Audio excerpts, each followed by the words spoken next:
Now the test will begin. You should answer the questions as you listen, as you will not hear the recording a second time. Listen carefully to the first part of the conversation and answer questions 1 to 5. Good afternoon. How can I help you? Hello, my name's Kevin Brown. I saw your advertisement in today's local paper. Apartments to let in all areas of the city. Yes, Mr. Brown. We currently have several properties available. What part of the city were you thinking of? Well, city centre ideally. OK. And what price range are you interested in? I don't really know. What have you got? Well, prices start at £400 a month, going up to £1,000 a month. OK. And what's the difference? What does the price depend on? Well, the number of bedrooms mainly. Uh-huh. The cheaper apartments have 1 bedroom, while the most expensive have 3 or 4 bedrooms. OK. 2 bedrooms would be nice. So I'll say 2 bedrooms up to £600 a month. Mm-hmm. Do you have anything like that? Right, sir. We have... just give me a moment, please. Mm-hmm. We have 2 properties that might interest you. One is in North Street. It's a very nice apartment, but it's £750 a month. But that includes a private parking space. £750. That's a bit higher than I'd like to go, really. Do you have anything less expensive? Yes. We have another one at £625 a month. 625? Mm-hmm. All right, that sounds interesting. Where is it? It's in Cornell Road, at number 12B. I don't know that. How do you spell it? It's Cornell. It's near the park. I've never heard of it, but I'm sure I'll be able to find it on a map.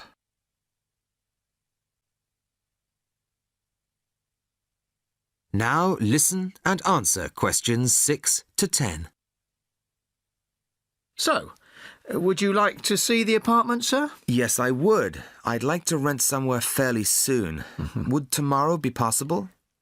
Sorry, I'm afraid nobody is available all day tomorrow. It's quite a busy time of year for us. I see. But if you're free later today, you could see it at 5:15. Sure, no problem. I could manage that. OK. So that'll be 5:15 with my colleague Jason. He'll meet you at the apartment. That's fine. And one more thing. What do I need to provide to rent an apartment with you? What documents, that kind of thing? Yes, of course. Do you have a job? Yes, I work in a travel agency. Well, a reference letter from your employer, saying you work for them, and a deposit, which is 1 month's rent plus a fee of £60. What's that for? It's an administration fee to cover the cost of preparing the contract. OK. And one last thing. When would this apartment be available? It's empty now, so you could move in as soon as the contract was signed. That's great. Thanks very much indeed. Bye. Goodbye, Mr. Brown.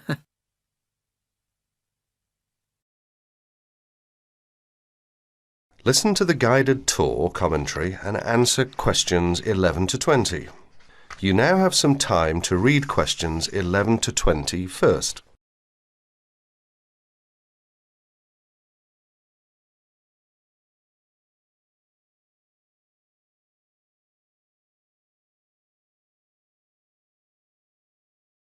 Welcome to the library tour. We'll begin our tour of this level of the library here at the entrance. Then we'll go in a clockwise direction. So, first of all, over here on the left, next to the entrance, is a touchscreen information service. These computers can be used at any time to get general information about the library and how it works. In front of the touchscreen information service are the catalogues. As you can see, it's a computerised catalogue system and it's very easy to use. The catalogues are linked up to the other libraries at the university, so make sure you check which library a book is in when you are trying to locate a particular item. Next, along here on the left, we have the circulation desk for borrowing and returning books. The returns area, the place for returned books and other items, is at the end of the circulation desk, near closed reserve.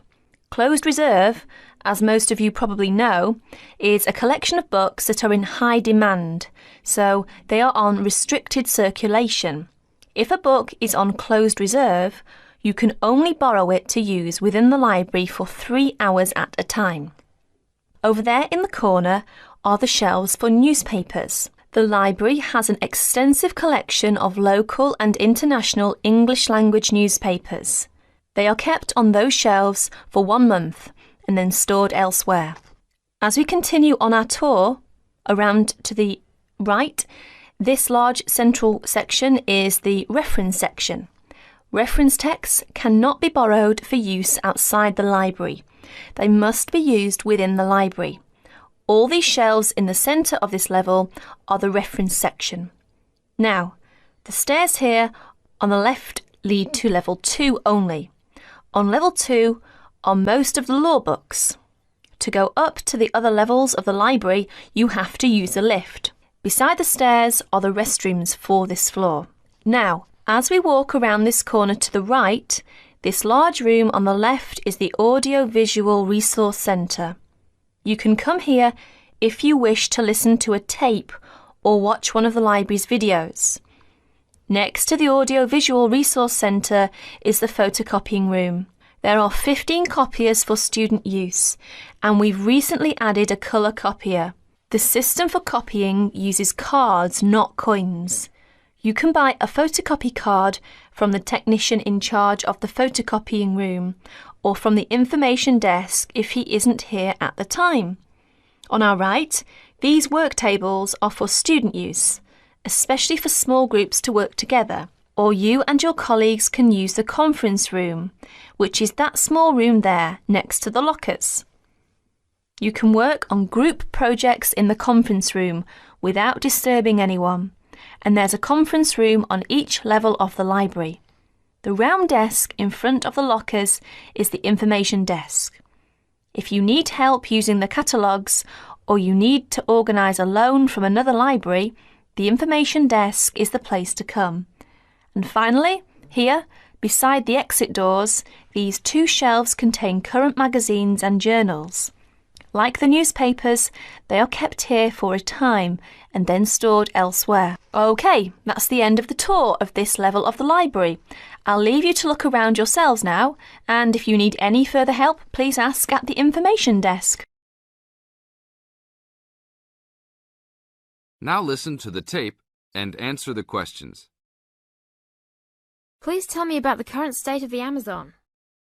We have increased deforestation, increased human population relating to deforestation, and a role of fire in the Amazon on a scale that's never been seen in history.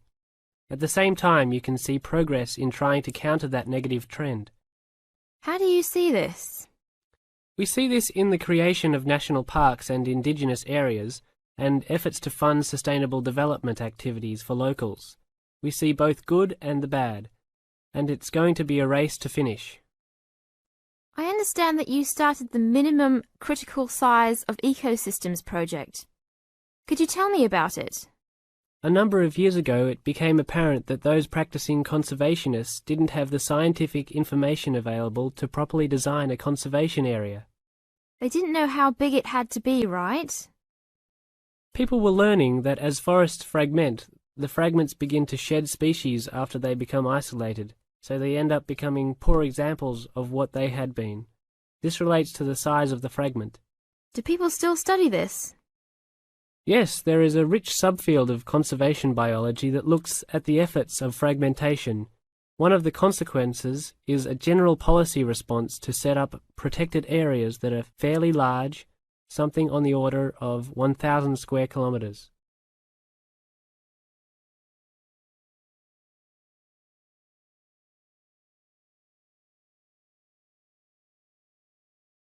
As the talk continues, answer questions 26 to 30.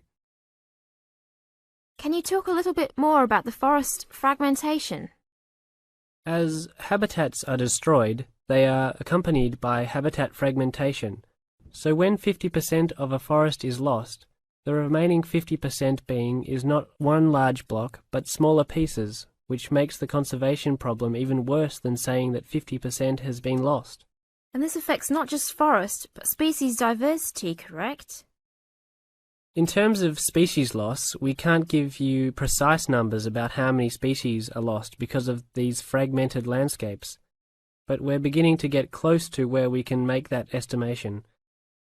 And so one of the policy responses to all of this, beyond just trying to create large protected areas, is to try and reconnect the fragments. You've been active in many projects studying the Amazon region over the years. Can you tell us about that process of understanding the Amazon? When people first started looking at conservation priorities, there was not much information about the geography of plant and animal species. One of the first clues was an analysis done in 1969. This looked at bird species and found geographic clusters of species which occurred nowhere else. And those are priority areas for conservation. Was this when people began prioritising refuges? Yes, it was the first time that someone looked basin-wide at priorities, giving priority to so-called refugean areas. Was this when the new trend to use geographic information systems, or a GIS, started? That was in 1990 after we worked out a whole set of biological and conservational priorities and produced a big map using GIS. What are some of the things that GIS does? Well, there are several advantages of using a geographic information system. First, you can continually update the system so that it's now a constantly changing picture. You can actually watch changes. Then you can include large amounts of data, including information about the vectors of development. Roads, railroads, pipelines, hydroelectric projects, etc. And finally, because it is accessible on the internet, it makes this information available to anyone who's interested.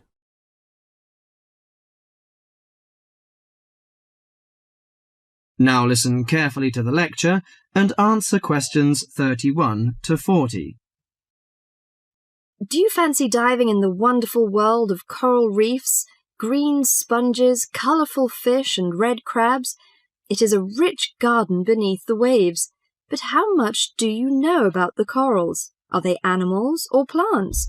What are the threats to coral reefs? Today, Mr. Tim Harford, Executive Director of the Coral Reef Alliance, is going to introduce the facts about coral reefs. Good afternoon, everyone. Coral reefs are one of nature's most magnificent creations. It is filled with thousands of unique and valuable plants and animals. Over 1/4 of all marine species depend on healthy coral reefs.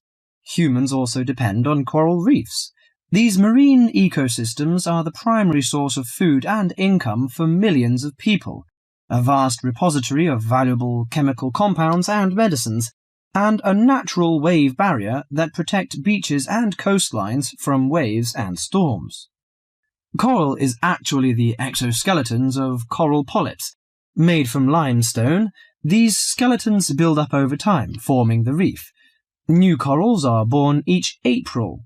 At a certain hour, on a certain night, mature corals suddenly release clouds of eggs and sperm into the sea.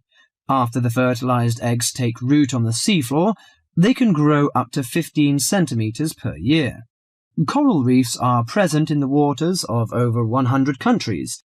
These are warm, 18 to 29 degrees centigrade, shallow, sunny regions primarily between the tropics of Cancer and Capricorn. Only clear, warm salt water can support a coral reef. And because sunlight is crucial to the reef's survival, the water must also be shallow. The algae that grow on coral provide much of the coral's food. In deeper water, algae cannot get the sunlight they need to grow. Most coral reefs are in the tropics because natural conditions there are perfect. In their modern form, coral reefs have thrived on Earth for over 50 million years. In recent years, however, more than 11% of the world's reefs have been lost, with another 16% severely damaged during the El Niño event in 1998. Up to 32% of coral reefs may be destroyed by human activities in the next 30 years if we do not take action now. Corals and coral reefs are extremely sensitive. Slight changes in the reef environment may have detrimental effects on the health of entire coral colonies. These changes may be due to a variety of factors. One of the greatest threats to coral reefs is human expansion or development. As human population increases, so does the harvest of resources from the sea. Due to overfishing, reef fish populations have been greatly decreased in some areas of the world. The removal of large numbers of reef fish has caused the coral reef ecosystems to become unbalanced. As we know, corals are also very popular as decorations. A large amount of the most healthy corals are selected by commercial collectors. They sell the corals to souvenir shops, where a large number of tourists wait to purchase them as decorations or souvenirs. Coral reefs also receive much damage from both commercial and private vessels. The leakage of fuels into the water and the occurrence of spills by large tankers are extremely damaging to local corals. Although much of the coral reef's degradation is directly blamed on human impact, there are several natural disturbances which cause significant damage to coral reefs.